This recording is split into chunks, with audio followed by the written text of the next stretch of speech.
إن الحمد لله نحمده ونستعينه ونستغفره ونعوذ بالله من شرور أنفسنا وسيئات أعمالنا من يهد الله فلا مضل له ومن يضلل فلا هادي له وأشهد أن لا إله إلا الله وحده لا شريك له وأشهد أن محمدا عبده ورسوله أما بعد.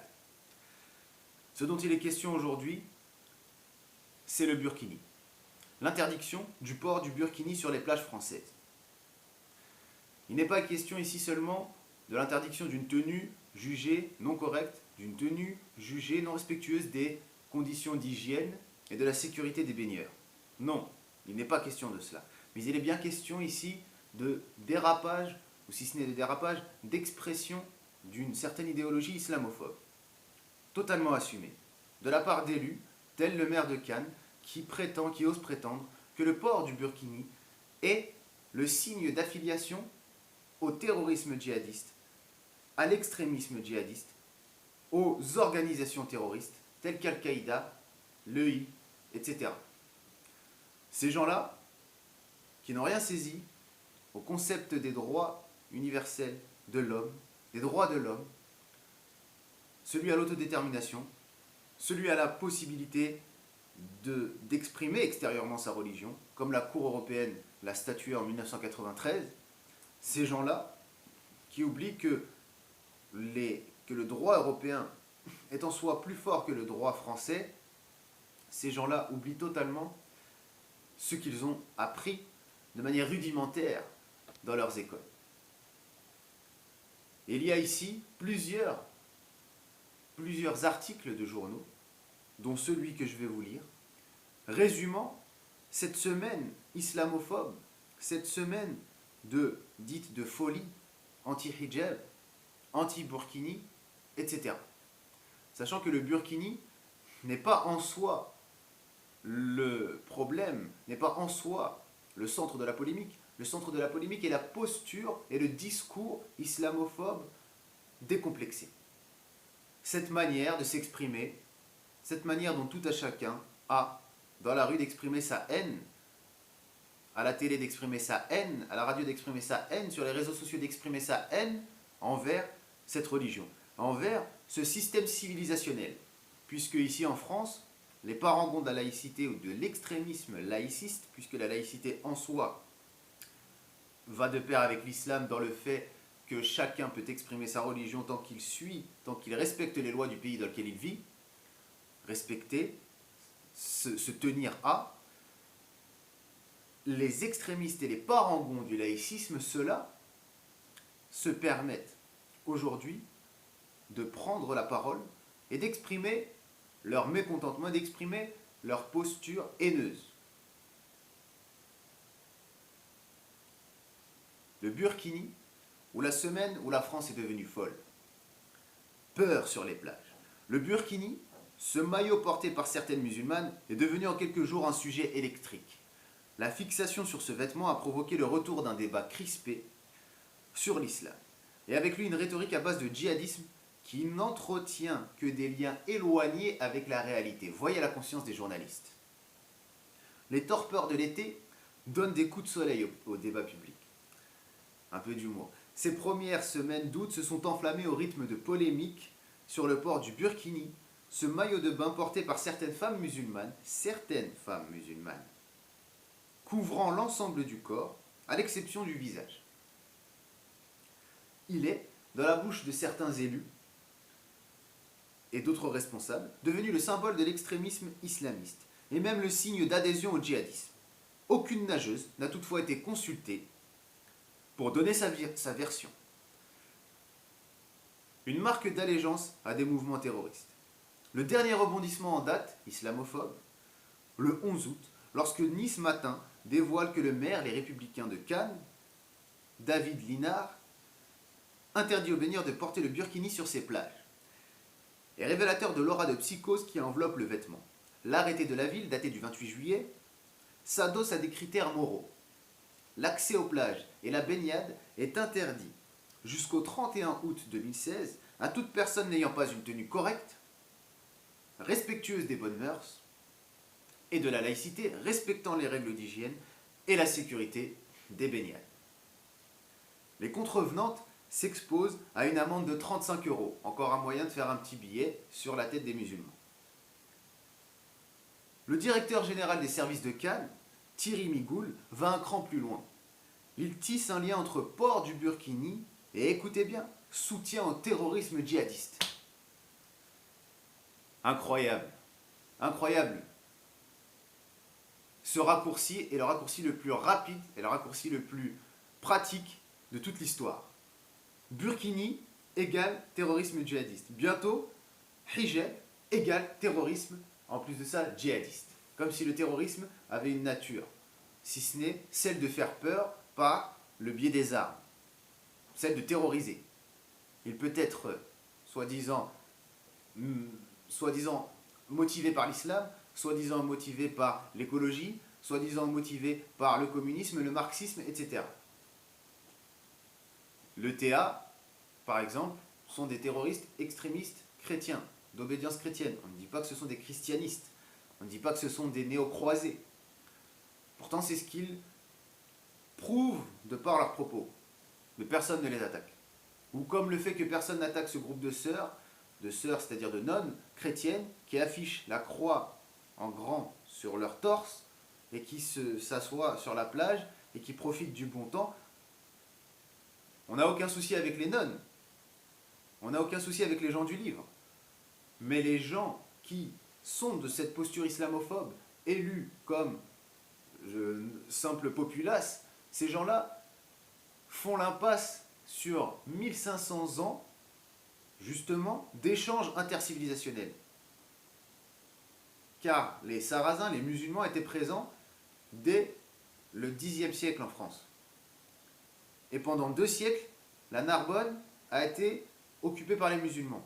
Ramatuelle, un petit village de France, a pour origine étymologique Rahmatullah, selon les spécialistes. À quel moment la posture islamophobe en France est-elle légitime? Je peux entre guillemets comprendre cette posture-là de la part de Syriens non musulmans qui ne comprennent pas et qui voient à travers les médias les horreurs, les massacres commis par tel ou tel groupe. Ces gens-là, je peux les comprendre s'ils sont islamophobes parce qu'ils n'ont pas compris que ce n'est pas en soi la religion, mais que ce sont des individus se réclamant de la religion. Alors nous, musulmans, n'avons aucun souci avec les gens du livre. Nous, musulmans, n'avons aucun souci avec les sœurs chrétiennes, les nonnes qui arborent leur croix. Cependant, les islamophobes de ce pays, qui rejettent 1500 ans d'échanges intercivilisationnels, ceux-là sont des ennemis de la liberté, ceux-là sont des ennemis de la tolérance, de l'intégrité, de la simple éthique. Le directeur général des services de Cannes, Thierry Migoul, va un cran plus loin. Il tisse un lien entre port du burkini et soutien au terrorisme djihadiste. Il ne s'agit pas d'interdire le port des signes religieux à la plage, mais les tenues ostentatoires qui font référence à une allégeance à des mouvements terroristes qui nous font la guerre, affirme-t-il. Des femmes directement concernées ont sollicité le CCIF qui a saisi en vain la justice en référé liberté pour contester l'arrêté.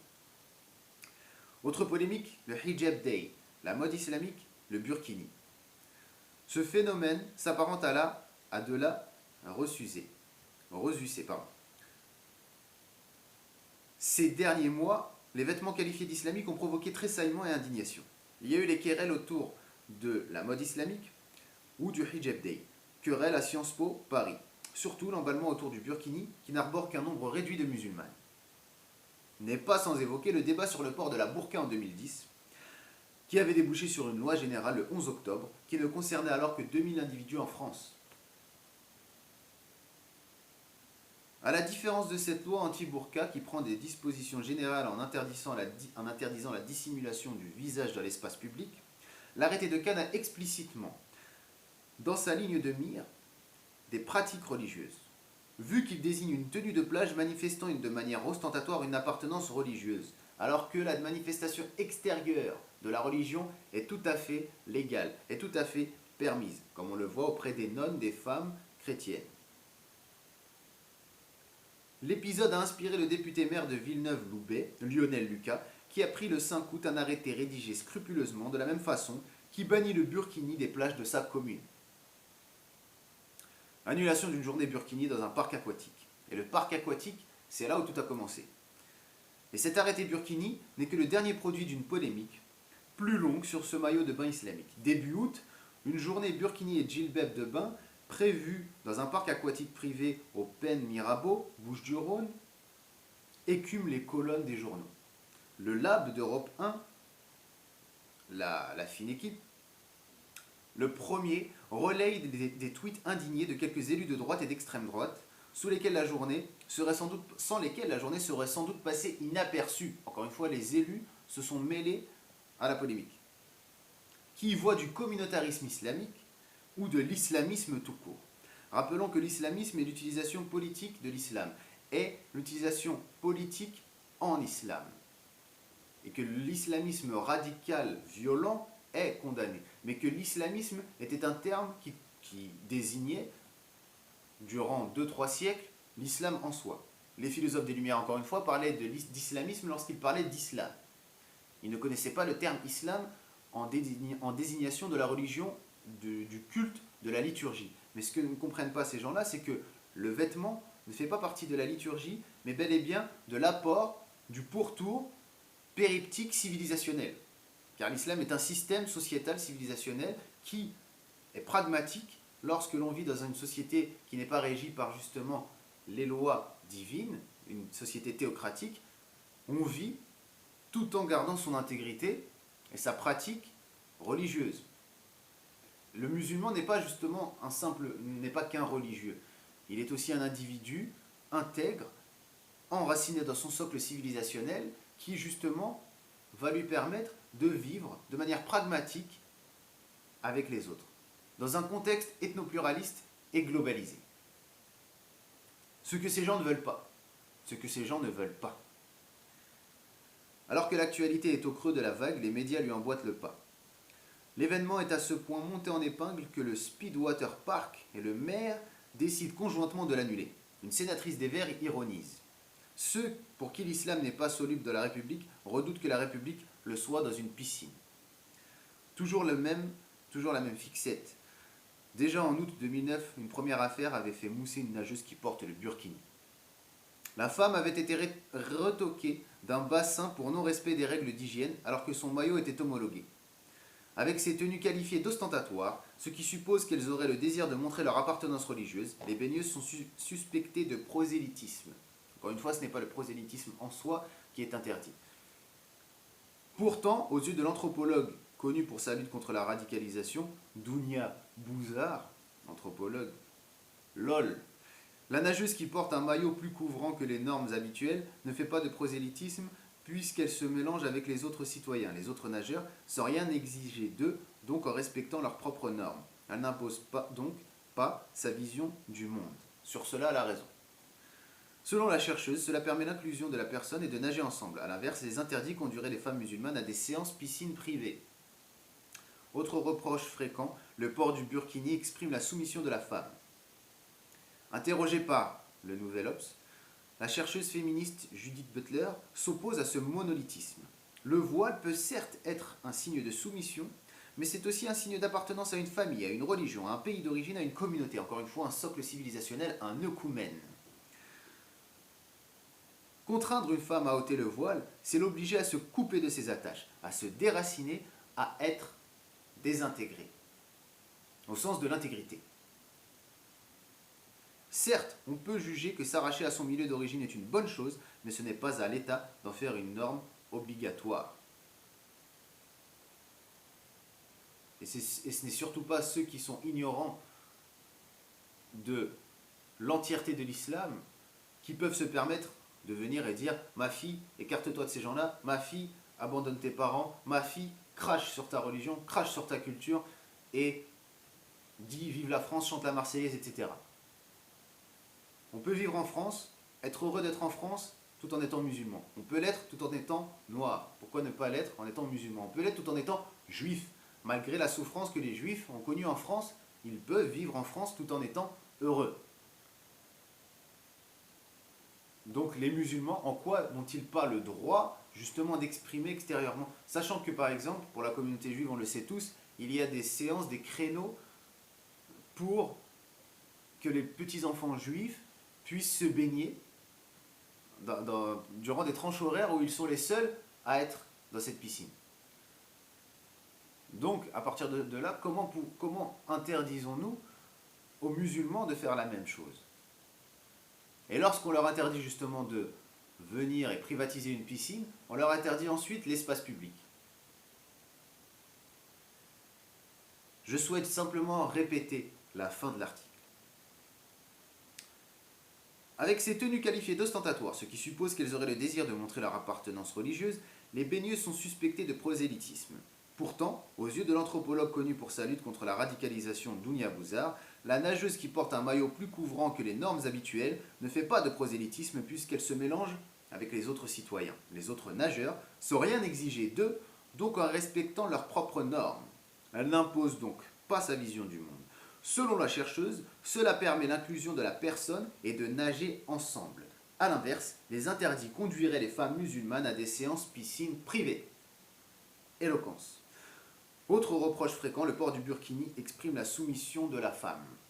Interrogée par l'OBS, la chercheure féministe Judith Butler, une féministe qui n'est pas certes de la trempe d'Olympe de Gouze, Marie de Gouze, mais qui est efficace, le voile, donc elle s'oppose à ce monolithisme. Le voile peut certes être un signe de soumission, mais c'est aussi un signe d'appartenance à une famille, à une religion, à un pays d'origine, à une communauté.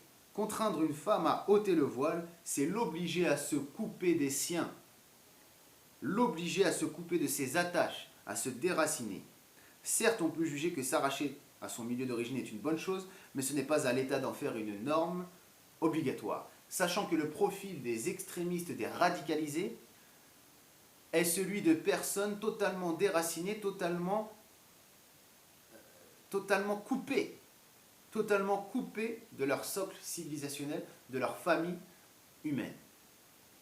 Donc en faisant ça, en interdisant cela, c'est plutôt là où on va provoquer chez certains esprits faibles la naissance d'une certaine haine contre des gens qui n'aiment pas l'islam, et ces personnes-là, malheureusement, vont créer l'amalgame, comme à Nice, lorsque une personne qui est en mal dans sa vie, en perte de repères, etc., prend un camion, écrase 80 personnes, tue énormément d'enfants, tue des enfants, femmes, hommes, et dont un tiers des victimes est musulman. Celui-là qui se dit défendre l'islam, etc., malheureusement, a tué les personnes les plus innocentes qui soient, femmes, enfants, et en plus de ça, personnes appartenant à sa propre communauté.